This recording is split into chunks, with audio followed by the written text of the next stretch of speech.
또 복된 하루, 건강한 하루, 말씀과 동행하시면서 큰 은혜 누리시는 하루 되시기를 축복합니다. 신앙인으로서 세상 사람들에게 들을 수 있는 최고의 칭찬이 무엇이라고 생각하십니까? 뭐 여러 가지 있겠죠. 있겠지만 본문에서 보면 이 바로가 요셉을 인정하면서 했던 고백, 이보다 더 귀한 칭찬이 있을까 생각됩니다. 여러분 38절을 보십시오. 38절에 보면 바로가 그의 신하들에게 요셉에 대해서 이야기합니다. 이와 같이 하나님의 무엇에 감동된 사람, 영에 감동된 사람을 우리가 어찌 찾을 수 있으리요? 이렇게 말합니다. 놀라운 거죠. 애굽 왕 바로가 하나님을 아는 사람이 아닙니다. 믿는 자도 아니고 하나님 이름을 불러본 적이 없겠죠. 자신의 꿈을 요셉이 해석해 줄 뿐만 아니라 놀랍게 대안까지, 나라가 앞으로 어떻게 해야 하는가 대안까지 제시하는 것을 보면서 바로는 요셉에게 하나님의 그 손길, 하나님이 함께 하신다는 사실을 인정을 하게 된 것이죠. 본 것입니다. 오늘 말씀 통해서 우리가 하나님께서 요셉을 통해서 어떤 일을 행하셨는지 함께 살펴보고, 또한 그가 13년이라는 그 고난의 세월을 보내면서 어떻게 변화되어지고 성숙하게 됐는가, 그의 고백 속에서 우리는 그것을 살펴볼 수 있습니다.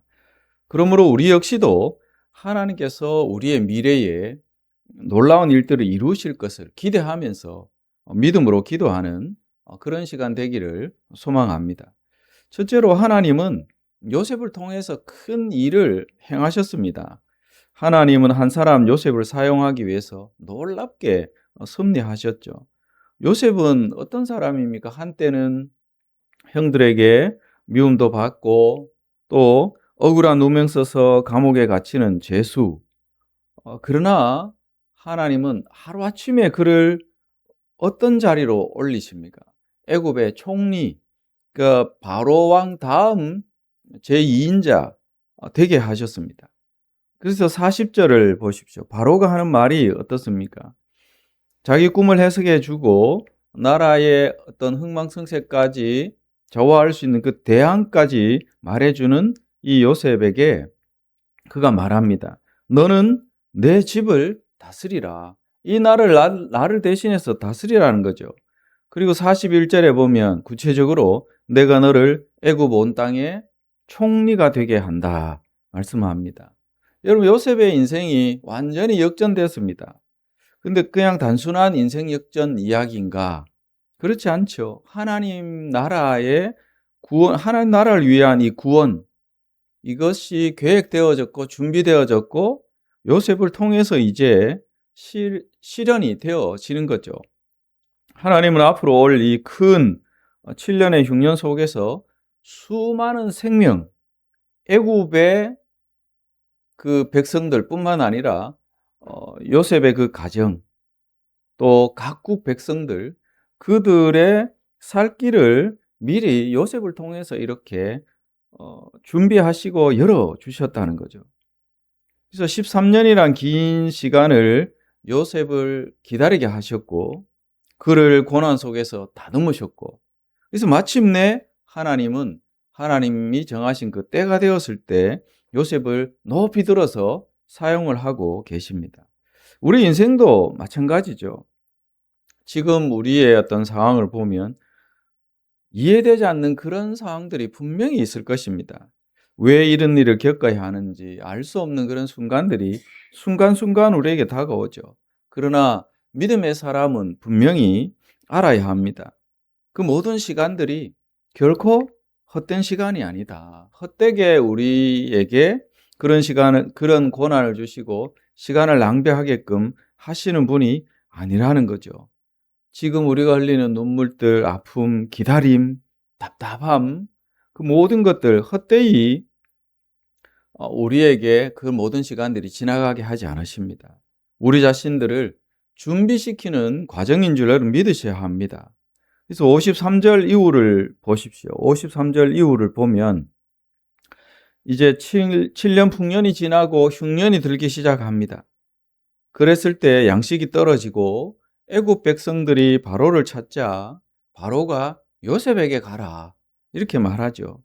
그래서 백성들이 몰려듭니다. 심지어는 각국 백성들이라는 표현이 나옵니다. 각국 사람들도 요셉에게 나옵니다.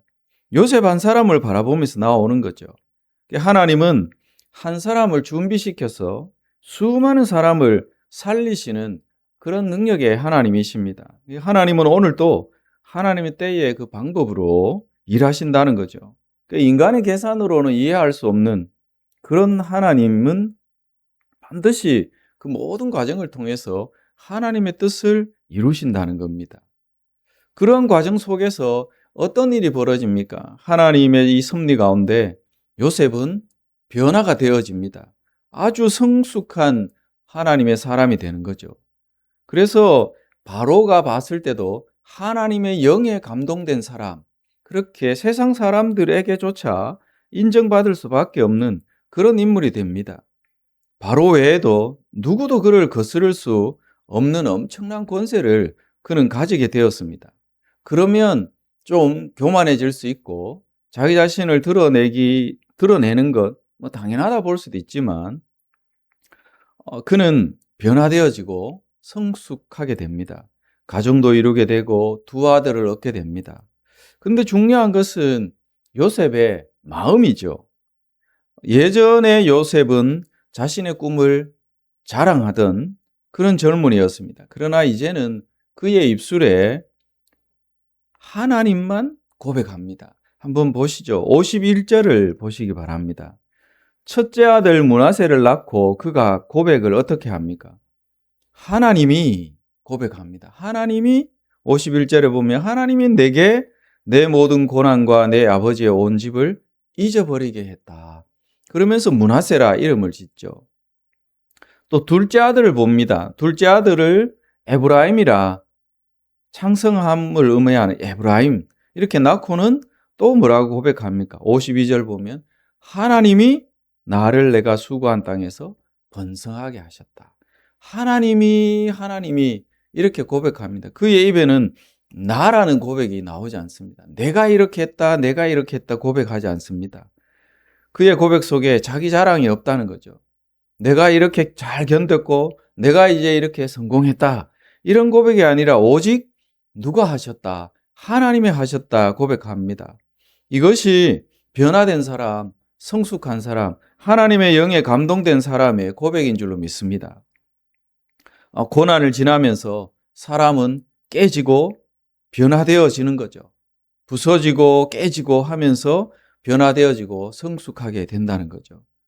그 깨어진 자리에서 이제 하나님만 붙들게 됩니다. 내가 아니라 하나님께서 또 하나님이 요셉의 입을 통해서 나오는 이 고백들이 바로 그 증거입니다. 그래서 하나님은 사람을 변화시키시고 그 변화된 사람을 통해서 하나님은 일하시고 영광을 받으신다는 거죠. 우리도 마찬가지인 줄 믿습니다. 하나님은 단순히 우리의 환경만 바꾸어 주시기를 원하지 않은 분이십니다. 우리의 중심이 바뀌어지기를 원하고 그래서 하나님이 없던 그 사람이 하나님만으로 충분하다. 하나님만 의지하는 그런 사람으로 변화되기를 원하십니다. 그런 사람을 통해서 영광을 받으십니다. 그러므로 우리도 하나님의 일을 기대하면서 거룩한 꿈을 꾸는 그런 성도들이 되기를 원합니다. 요셉을 통해서 큰 일을 이루신 하나님, 오늘도 살아계시고 그래서 우리도 우리 자신들이 요셉처럼 쓰임 받을 수 있기를 믿음으로 꿈을 꾸는 은혜가 있기를 원합니다. 이 일에는 우리의 건강도 우리의 나이도 우리의 어떤 능력, 물질, 학벌, 학식 아무런 문제가 되지 않은 줄로 믿습니다.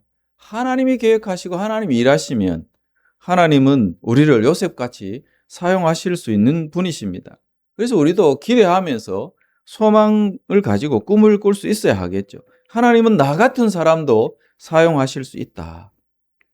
하나님께서 내 삶을 통해서 하나님의 일을 이루실 수 있다. 우리는 사실을 믿고 소망하며 꿈을 꿀 수 있어야 할 것입니다. 그래서 우리도 요셉처럼 고백할 수 있어야 합니다. 하나님이 하셨습니다. 내 공로가 아닙니다. 내 능력이 아닙니다. 오직 하나님이 하셨습니다. 이 고백이 저와 성도 여러분의 삶의 고백이 되기를 원합니다. 세상은 우리 자신들을 자꾸 드러내라고 말합니다. 그러나 성도는 하나님을 드러내는 사람입니다. 나는 없어지고 하나님만 보이는 그런 삶. 그것이 하나님의 영에 감동된 사람인 줄 믿습니다. 예수님도 이렇게 말씀하십니다. 내가 진실로 진실로 너에게 이르노니 나를 믿는 자는 내가 하는 일을 그도 할 것이요 또한 그보다 큰 일도 하리니 그렇게 말씀을 합니다. 하나님의 영에 감동되어지면 하나님 나라에 초점을 맞추고 살아가고 기도하고 꿈을 꾸는 자는 그렇게 수임을 받을 수 있다는 거죠. 우리는 할 수 없습니다. 그러나 하나님께 우리 자신들을 완전히 의탁할 때 연약한 우리를 통해서도 하나님은 하나님의 일을 이루실 것입니다. 오늘 하루도 하나님께서 나를 준비시키고 계신다. 이 사실을 믿으셔야 합니다. 눈앞의 현실보다 하나님의 섭리를 바라보시기 바랍니다. 하나님께 쓰임받는 인생 우리가 함께 꿈꾸면서 요셉이 그러했듯이 저와 여러분도 하나님의 영에 감동된 사람, 그래서 세상이 우리를 보면서 저 사람은 하나님의 영에 감동된 사람이다. 그래서 저 사람은 복의 통로다. 그렇게 여김받을 수 있는 그런 고백을 들을 수 있는 오늘 하루 또 우리에게 주어진 모든 삶들이 되시기를 주의 이름으로 축복합니다. 기도하겠습니다. 거룩하신 주님 소망합니다. 요셉이 하나님께서 함께 하시고 그를 준비시키시고 사용하실 때에 바로의 입에서 하나님의 영에 감동된 사람 그러한 고백이 나왔던 것처럼 하나님 비록 연약하지만 우리 모든 성도들의 삶이 세상 사람들이 볼 때 그런 삶이 되기를 원합니다. 하나님의 영에 감동된 사람 그렇게 여김받고 또 우리가 그런 삶을 살아내므로 복의 통로가 되게 하여 주시옵소서. 오늘 하루도 또 우리에게 주어지는 모든 삶에서 세상 사람들의 눈에도 그렇게 보이는 그러므로 우리로 통해서 가정이 공동체가 나라와 민족이 열방이 복을 받는 은혜가 있게 하여 주옵소서. 기대하오며 예수 그리스도의 이름으로 기도드립니다. 아멘.